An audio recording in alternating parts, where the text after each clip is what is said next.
All right, welcome everybody. My name is Arthur O'Dwyer. I'm the chair of the Back to Basics track here at CppCon 2019. And number one, before we get started with this talk, I just wanted to remind everyone that there is a site where you can give feedback on, I believe, deskhandy.org. You've all got an email about giving feedback after talks. So please do go there, especially if you're participating in the Back to Basics track. Please do leave feedback for the speakers. Please do rate the talks. Tell us what we can do better next year for whoever comes to the Back to Basics track next year. So please rate the talks. All right. With that out of the way, also, my name is Arthur O'Dwyer, and this is a talk about smart pointers. All right. Let's get started. So in the next hour, I'm going to tell you a little bit about the various kinds of smart pointers in C++, unique putter, shared putter. I'm going to tell you how to make them. We're going to talk a little bit about weak pointer and enable shared from this. Those are tending into the less basic area of smart pointers in C++. But I did want to cover them because I don't think you can say that you came away from CppCon knowing smart pointers unless you knew a little bit about weak pointer, enable shared from this, that kind of thing. And at the end, I hope we'll have time for questions. So, number one, here is the list of smart pointer types in C++. And I see that I have not updated this slide in a little while, but the list also hasn't changed since C++ 14. Except for the very first one on the list, which is autoputter. Autoputter was a thing from the bad old days of the 1990s. It was deprecated when move semantics came in, and it is now gone, and I am not going to talk about it again. Let us just never mention the name autoputter again. Unique putter is the C++ 11 replacement for autoputter. We're going to talk a lot about that on the next few slides. Shared putter is a reference counted pointer, and weak pointer is for something called weak references. We were going to talk about all of these, but I wanted to get all the names up there so that you have that basic list of names as we go forward. I also wanted to put up, we're not going to talk a whole lot about the syntax of smart pointers in this talk. I'm not really going to tell you what your code is going to look like after you put smart pointers in it, because it's going to look very similar to how it looks today with raw pointers. Right? I can make a variable of a smart pointer type, just like I can make a variable of a native pointer, int star p. I can say shared putter of string p. I have to say what it points to. The syntax for creating heap allocated objects looks a little bit different. I don't use operator new explicitly. We're going to talk a little bit about that about halfway through this talk. But shared putters are assignable just like regular pointers are. They are copy constructible. You can assign null putter. You can compare against null putter. They implicitly convert to bool. They do all the things that ordinary native language, core language pointers do. This is all through the magic of operator overloading. And as I said, we're not going to talk much more about what they look like. I want to tell you more about what they do and how they work. And I'm going to do this through Chapter 4 of Scott Meyer's Effective Modern C++. This is a great book, came out many years ago now. It has been getting some updates. So I highly recommend anything Scott Meyers has ever done, but especially the book Effective Modern C++, which is all about how to update your code base to take advantage of what was, at least at the time, modern C++. We're talking C++ 11 and 14 features. And chapter 4 in that book is all about smart pointers. And in particular, it has some items. And item number 18 says, use unique pointer for exclusive ownership resource management. What does exclusive ownership resource management mean? Well, if you saw my talk on RAII and the rule of zero, given earlier this week, and if you're watching on YouTube, go see that talk. What we're talking about here is managing a resource, namely a heap allocation, that we would otherwise have to manage manually. When we are done with a heap allocation, we need to call delete on that pointer. And the destructor of unique putter is the thing that's going to call delete for us. So here's how we might work with a raw pointer. I've drawn a little diagram here. I love this kind of diagram. On the left-hand side here, I have my stack. This is my program stack with all my local variables, temporary variables. And then over on the right side, we have my heap. That's where my dynamic lifetime objects live, things I get from new and delete. And in the bad old world of raw pointers, I would write t star putter, so that makes a variable of type pointer, and it would go over here on the left-hand side on the stack. And it is initialized to point to the address of what I'm going to call the controlled object of type t over here on the heap, right? A heap allocated object with new. And then later I have to remember to delete the pointer. It's my responsibility to write delete PTR or else I get a memory leak. But I don't have to manage that responsibility myself. I can push that responsibility and delegate it onto a well-tested piece of library code such as unique putter. So here's unique putter. It's a class template, again, templated on what does it point to. And it has inside itself just one data member. It's a private data member, so you're not allowed to access it directly as a user of unique putter. But it just holds a raw pointer inside itself, and it has a deleter that will call delete on that pointer. If you've been to my rule of zero talk, you know it also has a copy, or sorry, it doesn't have a copy constructor. It has a move constructor and a move assignment operator. I'm not showing those here. The important thing is that when that variable is destroyed, it calls delete on the pointer for you. This makes your code more safe. It makes it more resilient against exceptions getting thrown. Unique putter is move only. Right? I almost tripped up and said it had a copy constructor. A raw pointer is copyable. I can have a raw pointer to t here. I've removed one layer of boxes, so we're back in the realm of asterisks and stars. If I copy this pointer, you have this pointer, I make a copy of it, they both hold the same memory address, that means they both point to the same object. Which one of them has ownership of that object? Which one of them has the responsibility for cleaning up? Well, it's unclear.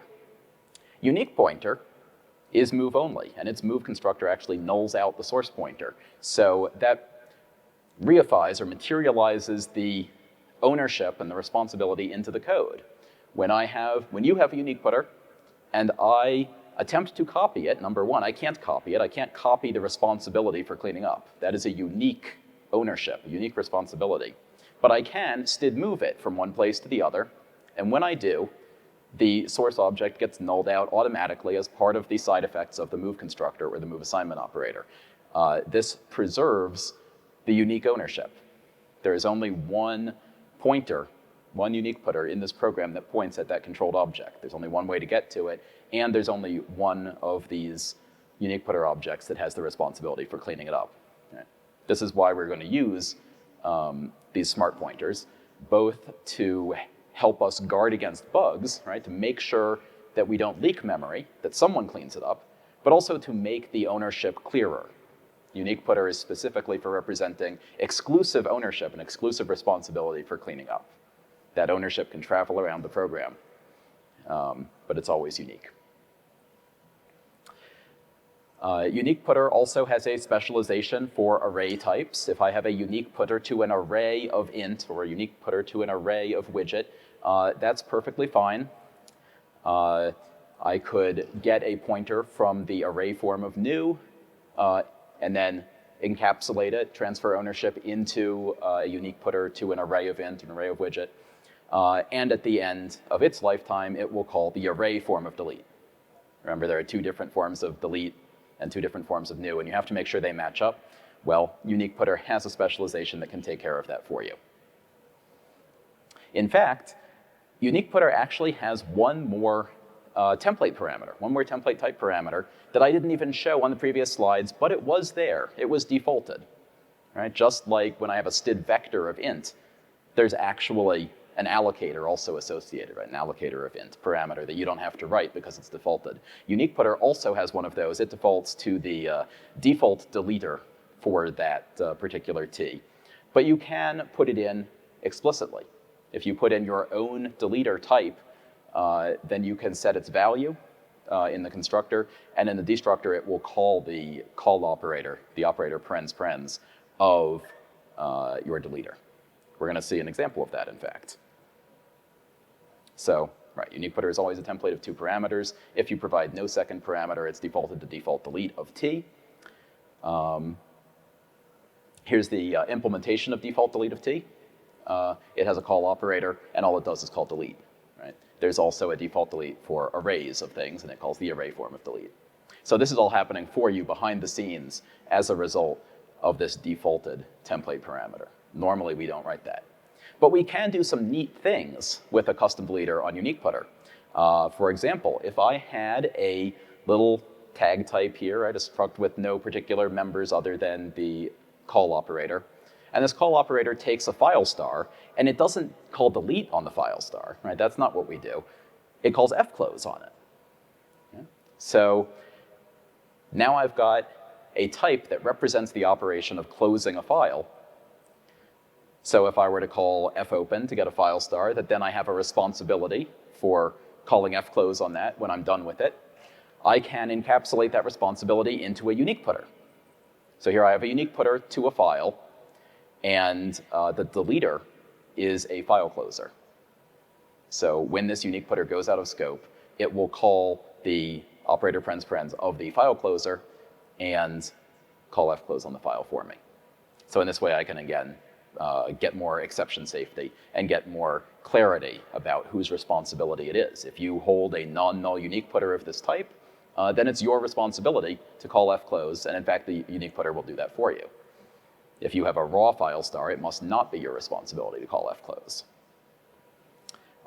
In fact, I have a code base. I work on a code base, and it uses a lot of OpenSSL. How many people in this room use OpenSSL? That's your job, yeah. I highly, highly recommend that. OpenSSL is a C API, and it has a lot of these pairs of things. It's a very nice object-oriented API, but it's all C. And so it has the equivalent of constructors and destructors. You have to remember to destroy things when you're done using them. So I highly recommend a pattern, something like this. I make a custom deleter type. This one happens to delete certificate signing requests. You pass it a raw pointer. It calls x509 recfree, which is the function that OpenSSL uses to destroy a certificate signing request. And then I have this business logic type. This is the actual C++ type that I'm going to use to represent a signing request. And it has a constructor that takes a unique putter. So you're passing it a pointer to one of these underlying OpenSSL types that's managed through these C functions. But once that gets into this class, it's going to have a data member of type unique putter with an appropriate destructor, or sorry, an appropriate deleter, so that it gets cleaned up properly. So this constructor takes a unique putter by value. I would say that this is a sink, a unique putter sink. You have to have a unique putter before you can call this constructor. So you have to have accepted your responsibility. You can't just pass any old raw pointer into this business logic constructor and say, here, you manage it. I have to demonstrate that I have accepted responsibility for this x509REQ object. And the way I do that is I explicitly wrap it up into a unique putter before passing it off to the business logic class. Say, yes, I really own this. Here is my responsibility. I've reified my responsibility into the code in the form of this unique putter, and now I am passing it off to you, and now it is your responsibility. Okay. So unique putter here is forming sort of a glue layer between the low-level OpenSSL C code and the high-level business object, which is following the rule of 0, as all good business objects should. Some rules of thumb for using all kinds of smart pointers, not just, oh, we have a question. We'll take a question. So I'm a little confused. Why wouldn't you pass it by reference? If you're taking ownership, when you pass it in, shouldn't you pass it by reference so that you can take away the ownership from the caller? Ah, excellent question. And in fact, that's covered on my next slide as the #1 bullet. So my rule of thumb is pass smart pointers by value. If you saw Chandler's talk a couple days ago called There Are No Zero Cost Abstractions, you will know that this abstraction is not quite zero cost, but it has a benefit, and the benefit is simplicity and lack of bugs. So highly recommend, treat your smart pointer types just like you would treat raw pointer types. You saw in terms of memory footprint, a unique putter is just a very small, 8-byte value. It is true that being non-trivial, it will get passed on the stack. This is fine. This is fine. Please do not panic if you were in Chandler's talk. So treat smart pointer types just like raw pointer types. Pass by value, return by value. In order for the caller to call my function and pass me a unique putter by value, unique putter is not copyable. They're not passing me a copy of a unique putter they still hold. They have moved it into me. They have transferred me ownership of that unique putter. And hopefully that answers that question. Right? By passing by copy, I am not saying that there is a copy made of the unique putter. It is still unique. They had to move it. I don't have to worry about how they moved it. I don't go taking R-value references or anything like that. Certainly, just like with a native pointer, if you have a native pointer, you're passing it to a function, you don't pass it by reference, you pass by value. Passing by reference merely adds an extra indirection on top of whatever you would already have. So similarly, I don't pass smart pointers by reference. Right, so a function taking a unique putter by value shows transfer of ownership. It shows exactly what responsibility is being transferred, because remember, the responsibility is encoded in that deleter type. If you don't see the deleter type, it's default delete. So the responsibility being transferred is the responsibility for calling operator delete. On the other hand, if you see that the unique putter is parameterized by x509rect deleter, that means the responsibility being transferred is whatever that does, which is that OpenSSL call. So usually the responsibility is simply to call delete.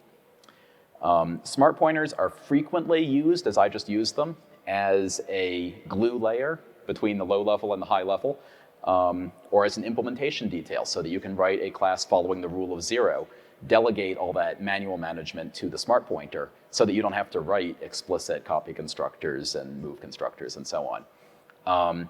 To bake a smart pointer type into your interface, into what your actual users are doing, maybe a code smell, not necessarily saying that it is, but I would be careful about writing an entire code base based around passing around shared putters or passing around unique putters. I would try to hide those in business logic classes, such as my CSR class that you saw. All right. Scott Myers also talks in this chapter about STID's shared pointer and says to use that for shared ownership resource management. But this slogan does not really tell you anything that the name of the type didn't already tell you. Yes, it is shared. What do we mean, shared? Well, it expresses this shared ownership, and what I mean by shared ownership is reference counting. I like to explain reference counting by saying it's as if the lights are on in this room, we're all in this room, we're eventually all going to leave this room, and when we do, we would like the lights to be off. So a good algorithm to implement that, a protocol to implement that, if we had to, would be to say the last person out of the room, turn out the lights. However, this is a very big room, and as you're leaving, you may not necessarily know if you were the last person out of the room. So what we're going to do, in order to keep track of how many people are currently in this room participating in the ownership of that light switch, is we're going to keep a jar of tokens by the door. When you enter, you put a token in the jar. When you leave, you take a token out of the jar. It doesn't matter which token, right? They're all the same. But if you take the last token out of the jar, such that the jar is empty after you do so, then you must be the last person out of the room. I hope this makes sense to everybody. As long as everyone involved is cooperating. We can't have anyone coming in and not putting in a token, because if they do that, we might end up leaving someone in the room when the lights go out, and that would be bad. That would be a dangling pointer bug. But we need a place to put that jar of tokens. That jar of tokens in our example is going to be an atomic int, and some languages and some code bases implement ref counting by putting that jar right here in the room, in the widget. So every widget has a use count, and maybe it has a couple of members such that I can retain a little bit of ownership in this widget by incrementing the use count. I can release my ownership of the widget, decrement the use count, and if it reaches 0, then I delete the object. This would be perfectly reasonable, but not every C++ class is orchestrated in this way. Question?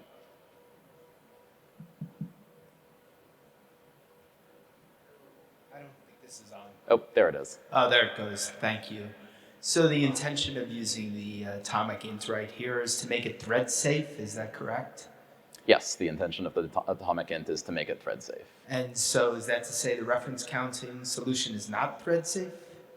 This is a reference counting solution. It is not quite yet the one used by SharedPutter. But if I wanted multiple as opposed to not thread, using an atomic int. if I didn't use an atomic int here, then it would be fine as long as no two people were trying to get their token out of the jar at the same time. So it's not thread safe then, without the atomic. Well, we haven't said what it is. If it is what I'm showing, it's thread safe because it uses atomic. On the previous slide, I didn't show anything but a jar of tokens. That is not thread safe in the sense that the opening of the jar is maybe not big enough for two people to get their hands in at once. So we need to do something to make sure that each person's hand going in synchronizes with everyone else's hand going in. And the way we express a synchronizes with relationship is with an atomic. But we're not going to do this anyway. We're going to use SharedPutter. Because the problem with this is that your own class, whatever it is, probably doesn't have a use count member. And certainly an int doesn't have a use count member. Right? In C++, we want our built-in types to behave just like the primitive types. Std string doesn't have a use count member. This is not built into types in C++. We want things to be fast. So we're going to need somewhere else to store this reference count. Oh yeah, right, there's a problem. We don't contain ref counts. I forgot I wrote all these slides. All right, so what about a SharedPutter to an int? Where would we store the reference count if we had a SharedPutter to an int? Well, we're going to have to allocate somewhere else to put it. So let's suppose my controlled object in this case is a pointer that I got from new int. It's heap allocated int or any other kind of object. And I'm going to transfer ownership of that int to a SharedPutter. Now the SharedPutter over here, notice its memory footprint looks bigger. It is not as small as a unique putter. It's actually twice as big because it has not only a pointer to the controlled object so that I can dereference it, it also needs that reference count. And so it's going to allocate some space on the heap to store that reference count. That space that it's allocating on the heap is associated with the controlled object. We call it the control block associated with that object. We don't get one control block per SharedPutter. We get one control block per controlled object. And in that control block, we have a reference count. That's exactly the reference count I just described. And yes, it would be atomic. We have a weak reference count, which I'll get to. We might even have a custom deleter. If there were some other responsibility than just calling delete on the controlled object, I could actually put the custom deleter right in there. And we also have another pointer to the controlled object to tell the deleter which object it is that it wants to delete. We'll get back to that. So my SharedPutter stores the reference count in a separate control block. And when I copy the SharedPutter, I get a copy of the pointer to t, I get a copy of the pointer to the control block. So far, that's just copying the bits. But there's one more thing I need to do besides copying the bits of the actual SharedPutter, and that is to follow the pointer to the control block and increment the reference count. The copy constructor for SharedPutter also does this. And the move constructor does the appropriate thing, and the move assignment operator, and so on. Right? They manage this reference count for us. When I make a copy, I increment the reference count. When I destroy a copy, I decrement the reference count. And when the reference count goes to 0, I destroy the controlled object. So why does the control block need a pointer to the controlled object when the SharedPutter itself already has a pointer to t that points directly at the controlled object? When the ref count goes to 0, why do I need to follow the pointer in the control block as opposed to the pointer that is already stored in the SharedPutter? Well, to explain this, we need to do a little bit of a detour and talk about C++ physical class layout. Here I have two classes, fruit and vegetable. They each have one integer member, and their memory footprint looks like what I have over here. Fruit looks like that, vegetable looks like that. They're both probably 4 bytes on your average desktop system. Now, if I have an apple is a fruit.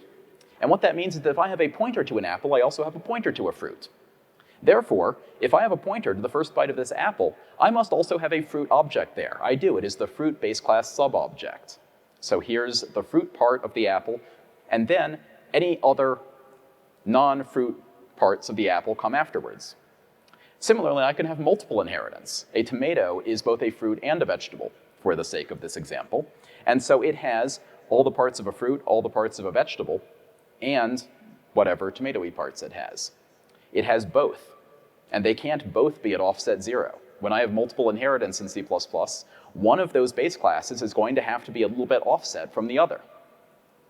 So what this means is that if I have a shared putter to a fruit and a shared putter to a vegetable, and they both point to the same tomato object, one of them is going to have to point to the vegetable sub-object of that tomato object. It's going to have to be a little bit offset. And so it's not going to point directly at the controlled object that needs deleting. So that's why the control block not only stores what action do I need to perform, my default delete of t, what action do I need to perform, but also what data do I need to do that action on? What pointer am I actually going to call delete on? And that's a tomato pointer. So the tomato pointer is kept in the control block, and the shared putters might be shared putters to base classes, they might be shared putters to void, they might even be more exotic things. Right, so shared putter, unlike unique putter, places a layer of indirection between the physical heap allocated object and this notion of ownership. Your unique putter directly controls who calls delete on that object. Your shared putter, not so much. Your shared putter is really participating in ownership of the control block. Right? The control block itself is the arbiter who decides what it means to delete the controlled object. Right? That is set up during construction of the first shared putter, during construction of the control block. It says, when everyone's out of this room, here is how you turn out the lights. And none of us, none of the people in the room can change what it means to turn out the lights. That is fixed. So that pointer to X over here that I've drawn with a little squiggly arrow, that doesn't play any role in ownership. That is merely pointing at the controlled object or at some part of it. Or even at something else entirely. I am totally not going to go over this example because I don't think we quite have time, but this would be showing a shared putter that is, when we construct the shared putter, the controlled object is a vector of int. The vector of int has ownership of an array of ints, and then we use what's called the aliasing constructor and make a shared putter to int that points at just the second element of that vector. We can then drop the original shared pointer. We no longer have a shared pointer to vector anywhere in this system. Nobody can actually access that vector anymore, except for when that last shared putter to the control block goes away, it will destroy the vector, which will destroy those ints. Right? So this is called the aliasing constructor of shared putter. And this is totally not something that should be in a back to basics talk. Scott Myers also says, prefer make unique and make shared to direct use of new. This is good advice, you should do this. This is because one of our goals in modern C++ is to avoid raw, new, and delete. Why do we want to avoid them? Well, an even more primitive rule that's been around since 1998 is every new must have a matching delete, and vice versa. Right? Every time I write new, I should see where I'm calling delete. So the second rule of memory management, the one you've already learned, is use smart pointers. When you use a smart pointer, that responsibility for calling delete goes into the destructor of the smart pointer type. Your code, your business logic code, does not have calls to delete in it anymore. Those calls have been delegated to some destructor. So if my code doesn't have calls to delete in it, should my code have calls to new in it? No. Right? This code over here on the left-hand side, this is bad code. This is bad C++ 98 code. It calls new, and it fails to call delete. This is a memory leak. This code over here does not leak memory, but it still calls new, and it doesn't call delete. I mean, the responsibility for the delete has been taken care of by the destructor of the shared putter, so it doesn't leak. But it looks just as bad. I don't want to have to code review and figure out whether you've got code like on the left or code like on the right. If I don't see delete, I better not see new. So here's what we're going to do. We're going to hide that call to new. We hid the call to delete behind the destructor. We're going to hide the call to new in a factory function. And the standard library provides factory functions. It provides make shared. That's a function template where you have to specify what it is that you're making, what are you heap allocating. I'm making a widget. Consider this just like new widget. The only difference is it doesn't give you back an owning raw pointer, it gives you back a shared putter. There is also make unique. That doesn't give you a raw pointer, it gives you a unique putter. So now, in our code, I don't see new and I don't see delete, and none of my alarm bells go off. This seems like good code. It may still not be good code, but at least I don't have to study it for the reason that it is mismatching news and deletes. So whenever we heap allocate something, we're going to use a factory function, either make shared or make unique, or write our own factory function, so that we never have to touch raw pointers with our hands. Raw pointers are like raw meat. You don't touch them with your hands. There's another benefit to using make shared. Make shared can actually be optimized. Here's what make shared could look like on the inside. When you call make shared, you give it a class T. You'd say, I want to make something of this type. It calls new T, and it forwards along all the arguments that you gave it. And then it takes that raw pointer and wraps it up in a shared putter and passes it back. That's how it could look. And so this would happen, right? We take the raw pointer, we copy it into the shared putter, and we allocate the control block. However, this was 2 memory allocations. Make shared can actually do better. What we can do is do just a single allocation here of both the object that we are trying to allocate, the widget or whatever it is, and the control block. And we can put them contiguously in memory and just make one call to new, one call to malloc. Any decent library will do this. And then the deleter for this would know that you destroy the controlled object and you destroy the control block, and you just call free once. In fact, there is a talk up here on the upper right corner of the screen, STL 11 Magic and Secrets, that Stefan Lauwade gave in 2012, where he talks about another kind of optimization that MSVC does, and I think some other libraries also do, where you don't even need that pointer anymore. You can actually save another 8 bytes of memory and make shared. And again, when I say you, I mean the library vendor can do this for you, so that you don't have to think about it. Your code just gets better. So our conclusion, use make shared. Don't touch raw pointers with your hands. So they wrap raw new, just as the destructors wrap raw delete. And if you never touch raw pointers with your hands, then you never have to worry that you might accidentally leak one of them. Everything you touch should be sanitized and wrapped up in nice, safe, smart pointers. Besides that, make shared can be a performance optimization. So if you're already using smart pointers, go back and get rid of your raw news. You'll actually improve your performance. By the way, unique putter is implicitly convertible to shared putter. If I have unique ownership of an object, a heap allocated object, I can transfer my unique ownership into shared ownership, right?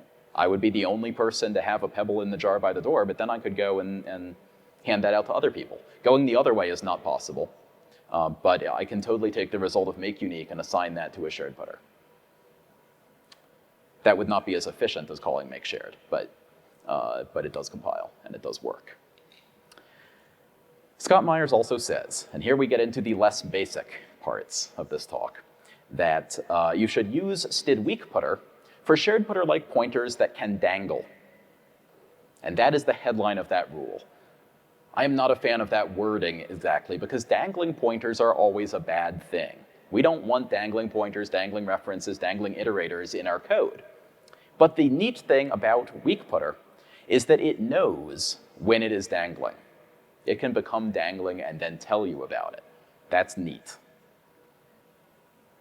A weak putter physically looks the same as a shared putter. In memory, as far as the machine is concerned, it's got the same layout. It's got the pointer to the T, whatever it points to, what you get when you dereference it, and it's got a pointer to a control block, the same control block that is used by shared putter.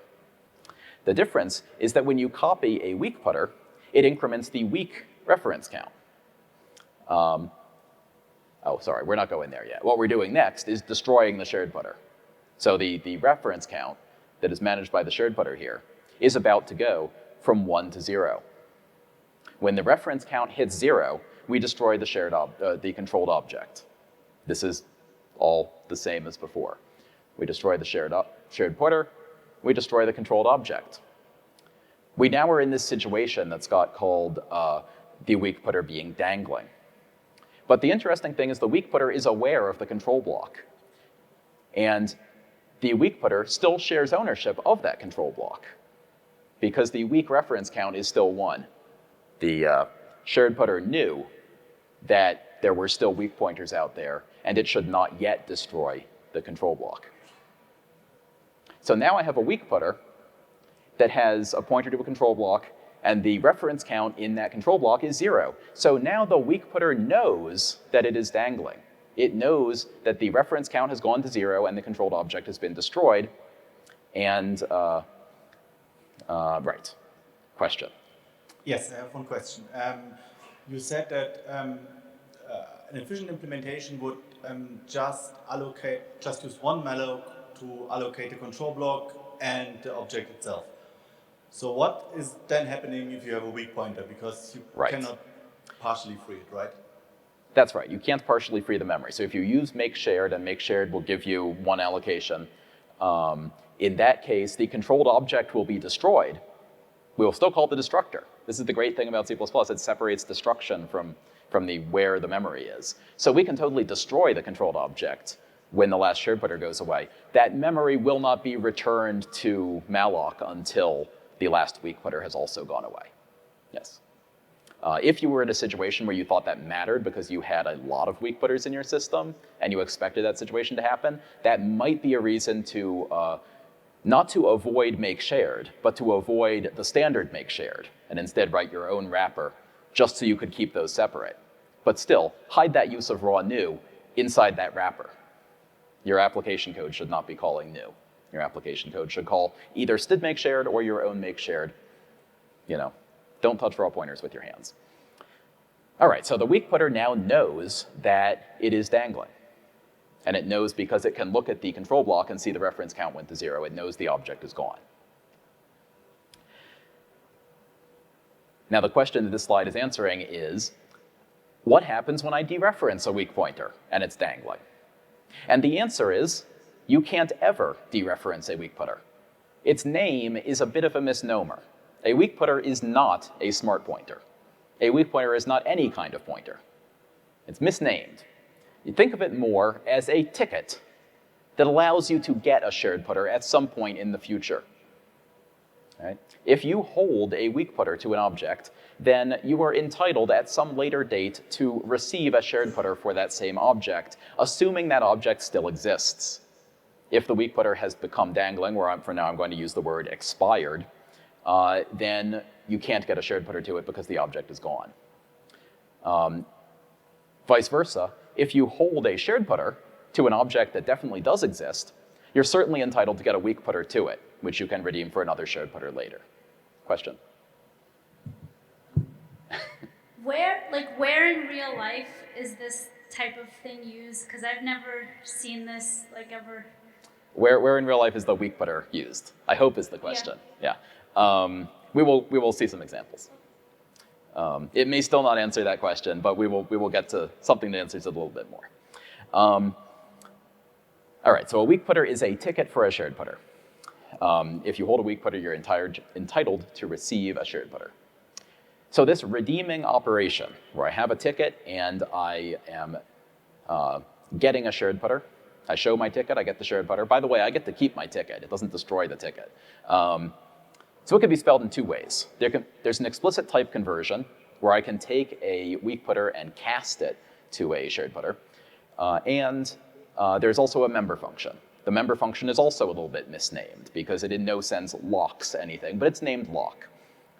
So if I have a weak pointer, I can call .lock on it, and that member function won't do anything other than return me a shared pointer if it can. On the other hand, if I have a shared pointer and I want to get a weak pointer that refers to that same control block, that can be spelled only as an explicit conversion. I actually made a proposal a few years ago that there should be an unlock function to give you a weak pointer. The committee didn't like that so much. So the recommended way, if I have a weak footer and I want to see if that object is there, and if so, I want to use it, what I'm going to do is I'm going to call lock on the weak footer. That's going to give me a shared footer. It's not going to modify the weak pointer in any way, and it's not going to modify the controlled object in any way. It's simply going to give me a shared footer. It's going to increment the reference count. Now, of course, if the reference count in that control block was 0, then the object is gone. In that case, I will get a null pointer back, a null shared pointer. And I can test the shared footer I get back and say, if it's null, then there's no object anymore. And then I recover from that in some way. But if it's not null, then I have a shared footer to an object. And what's more, that shared footer is participating in the shared ownership of the object. That object's ref count is now at least 1 because I am participating in it. I have a shared footer. So in that case, it's perfectly safe to go on and dereference that shared pointer and use it and know that the object is not going anywhere. You can also do it the second not recommended way where you call the explicit constructor. That one will actually not give you a null shared footer, I think ever. It will instead throw if the object is expired, and at which point you have to catch the exception and deal with it. And that is extremely slow, and I don't see any reason to do it. Use the nice, simple, functional way. And in fact, we can do even a little bit better. C++ has always supported variable declarations inside if conditions. So this is one of the rare times, very rare times, but there are some cases I would use it, and this is one of them. I would say call lock on the weak pointer. That gives me a shared pointer, and I'm going to initialize that shared pointer, and I'm going to declare that shared pointer right inside the condition of the if. And the if is going to test its value through implicit conversion to bool, and null is falsy and everything else is truthy. And so when the shared pointer is not null, I use it, and when it is, I don't. The other case where I find the variable declaration inside if condition to be useful is with dynamic cast, which is the same kind of idea. Maybe I get a pointer, maybe I get null. If I do get a pointer, I probably have something I want to do with it right away. So that's a nice idiom. I recommend using that kind of thing. The other nice thing about this idiom is that if you get in the habit of always, always, always calling lock using that formula, then you get in the habit simultaneously of always, always, always testing your pointers for null before you dereference them. Right? If I only use it inside the block where I know it's not null, then I don't risk a null dereference. So if you get in the habit of using this idiom, you'll reduce the number of times you accidentally dereference a null shared footer because you forgot that check. The check is built into the idiom. That's nice. All right, so I said think of a weak footer as a ticket for a shared footer. If you hold a weak footer, you're entitled to receive a shared footer. But what if we want the rule to be slightly different? What if we want the rule to be if you hold a raw pointer to a widget, then you're entitled to receive a shared footer to that same widget? Can we make that work? Can we make a raw pointer a ticket for a shared pointer? Well, yes. We just need to store a ticket somewhere that the raw pointer can get to. So here's how I might implement an object which is a source of tickets for participation in its own lifetime. Class widget has a member of type weak footer to widget. So it holds a weak footer to its own control block, assuming that it's being managed by a control block. And when I call this member function that I've just implemented here, shared from this, it could actually be a const member function. I think that just didn't fit on the slide. It's just going to call lock on the weak pointer. That gives back a shared pointer, and that returns. Again, remember, .lock does not modify the weak pointer in any way. That's why this could have been a const member function. Could have been a const member function. Yeah. All right. But this is a lot of boilerplate, and we would like to not write this out every single time we have this pattern. So we're going to pull out the weak pointer into a special base class, which is known to the STL implementation. In fact, there is a second reason to do that, and that is, how does the weak pointer get initialized in the first place? We're going to solve both problems at the same time. We're going to pull the weak pointer out into a special base class called enable shared from this. It's called enable shared from this because what it is going to do is provide the shared from this member function. So the point of inheriting from this class would be to enable the shared from this member function. So that base class has that member function. And shared putter is aware of this base class. That's why this base class has to live in the standard library namespace. When you make a shared putter and you allocate that control block, and it takes ownership of that widget object, it goes and sees if that widget inherits from enable shared from this. If it does, then it goes and pokes the value of the control block right into the weak putter. So now that object can participate in its own lifetime. So if I just heap allocate a widget with new, that's not managed by a shared putter. Shared from this would still return null. On the other hand, if I managed that same pointer with a shared putter, that means allocating the control block. And allocating that control block means updating the weak putter inside the widget. Now it participates in its own lifetime. Notice enable shared from this cannot be implemented in user space because it has to conspire along with the shared putter's constructor. Notice it uses the curiously recurring template pattern. What I mean by the curiously recurring template pattern, or CRTP. How many people in the audience have heard of the CRTP? All right. So this is a terrible, terrible C++ism. The trick here is that the shared from this member function of widget returns a shared putter to a widget. So the name of the class itself appears in the signature of this member function that's provided by a base class. So we have to somehow teach that base class about the name of the derived class. The way we're going to do that is make the base class a template, templated on the name of the derived class. So widget inherits from enable shared from this of widget, so that enable shared from this of widget can return a shared putter to a widget. So this pattern of putting the name of the derived class as a template parameter in the base class and making the base class a template, that pattern is known as the curiously recurring template pattern, or CRTP for short.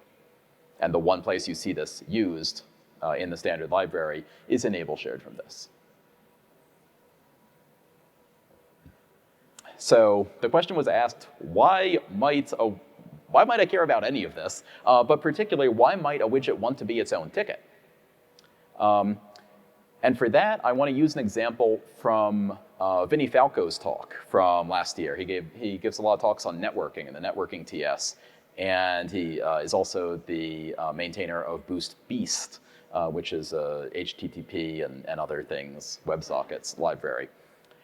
And he gave a talk called Get Rich Quick with Boost Beast at last year's CppCon. And he gave some examples of networking code. I cannot vouch for how idiomatic this code is, but it sure looks nice on slides. What we've got here is a listener object.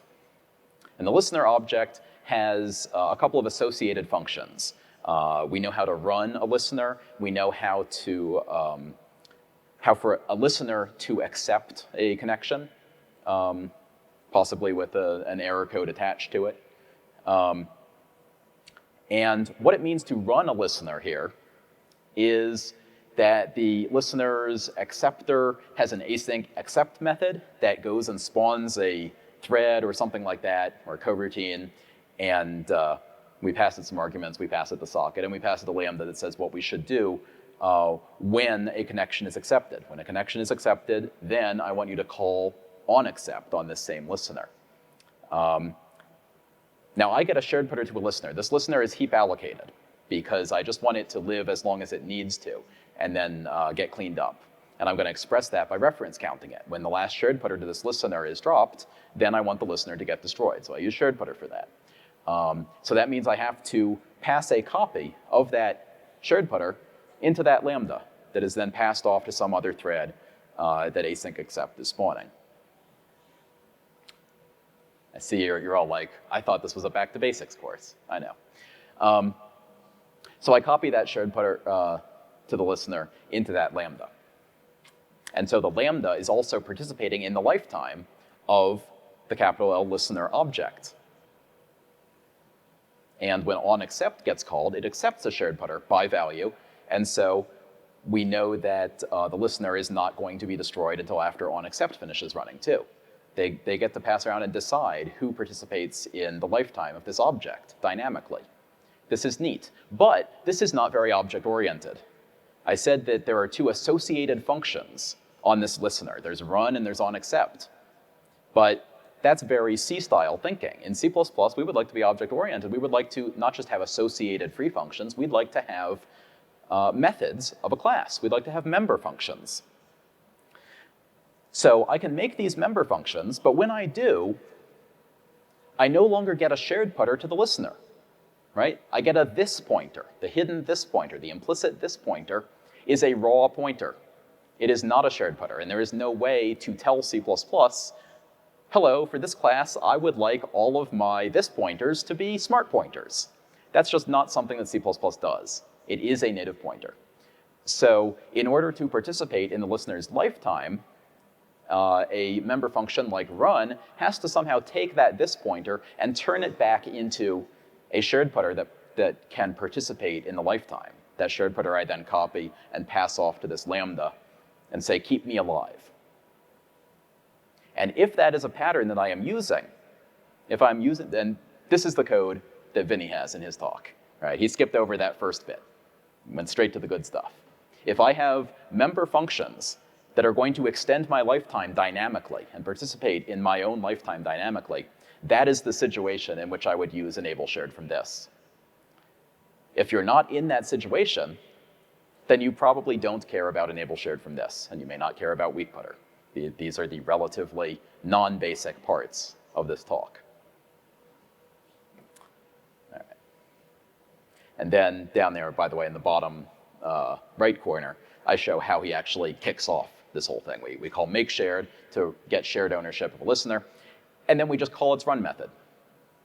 At the end of that full expression, that temporary shared putter will get destroyed, and if everyone else is done with it too, the listener will get destroyed. On the other hand, if by the end of the full expression, run has done something to extend the lifetime of that listener, its lifetime will get extended. And in fact, that's what happens. It put it into the lambda, and the lambda is now also participating in the lifetime, keeping it alive, keeping the lights on, because there's that one more pebble in the jar by the door. All right, and with that, we've got about 7 minutes left, so let me leave you with some conclusions to take away from this, especially since I have just confused you all with all this enable shared from this stuff. The things you should take away from this talk are, use smart pointers. They really help. They avoid double delete bugs. They avoid memory leaks. If you have unique ownership, which is something you should strive to figure out, who has ownership of a given object, use unique putter. If you do have reference counted ownership, then the standard library provides standard shared pointer to automate that for you. Don't touch raw pointers with your hands. Once you're using once you're using smart pointers, so you don't have to call delete, you also shouldn't be calling new. Use the standard factory functions, make shared and make unique, or write your own. Pass pointers by value, not by reference. When you pass a pointer by reference, you're just adding another layer of indirection. That is very rarely useful. Even in Chandler's talk, FYI, that wasn't a pass pointers by reference talk. When he added the reference, he just added one more indirection. So pass your unique pointers by value. And then, in smaller typeface, a weak putter is a ticket for a shared putter, and you should use enable shared from this when an object is its own ticket. And with that, thank you, and questions.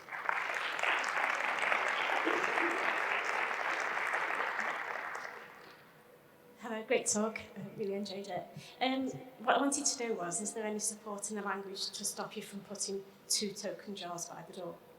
Is there any support in the language to stop you from putting 2 different token jars by the door? Essentially, I have one raw pointer, and I construct a shared putter from it, and I construct another shared putter from it. Then I end up with 2 control blocks, yes. And they both think that they own it, Yes. and I get a double delete at some point.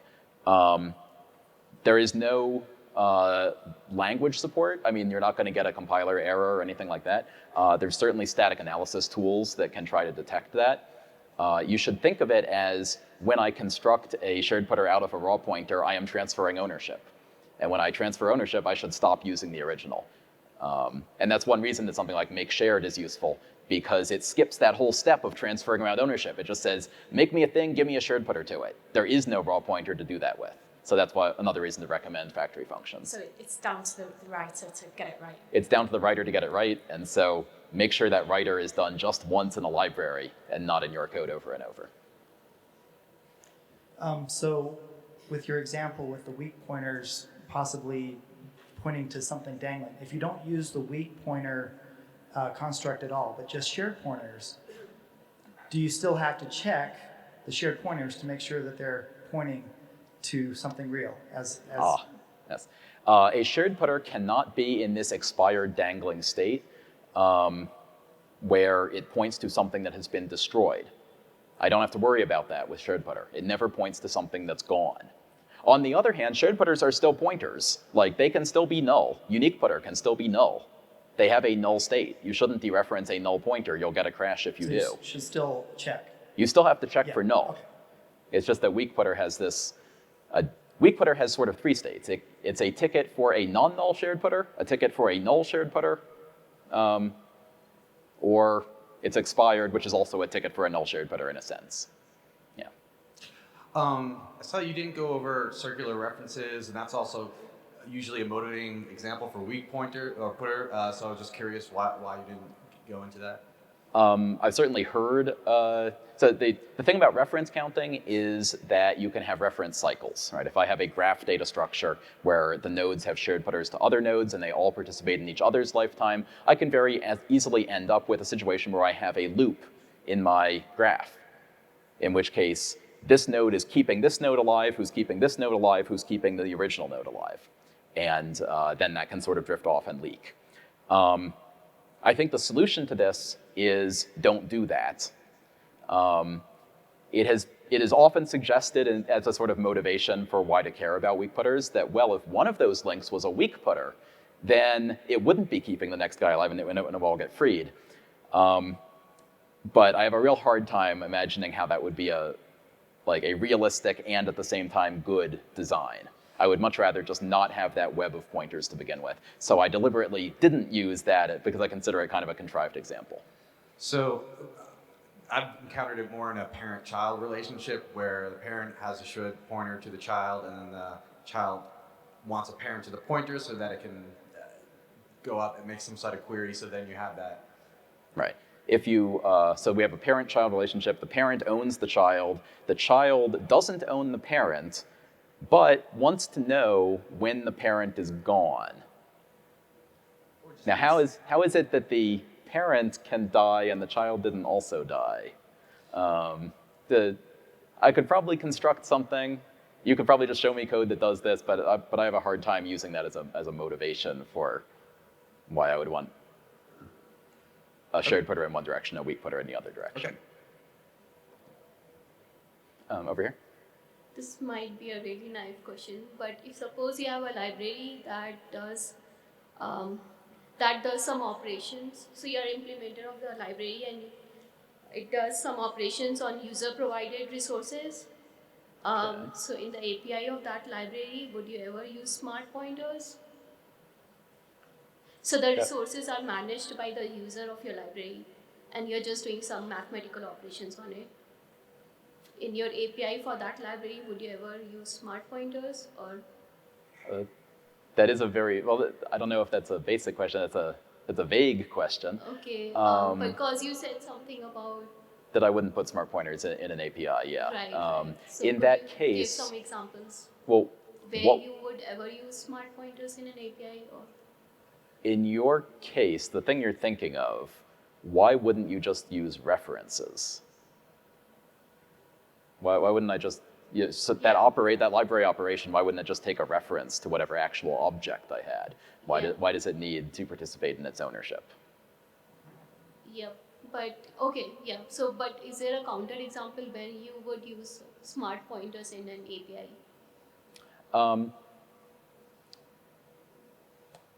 Well, not anything that really comes to mind where I would say this is a good design. I mean, you'll see it a lot in real code bases, but there's nothing I'm going to point to and say, oh yeah, you could do it here and it would be a good thing. Like in my OpenSSL example, you could be passing around shared putters to X509 rack and a shared putter to an X509 structure and so on. And then you could do everything in terms of those shared putters. but I consider it better designed to wrap them up in these RAI business logic classes anyway, right? So it's like a stepping stone toward an even better design that doesn't involve shared putters in the API. They're used then as an implementation detail. Okay. Thank you. Yeah, let me go back to that slide just for the record.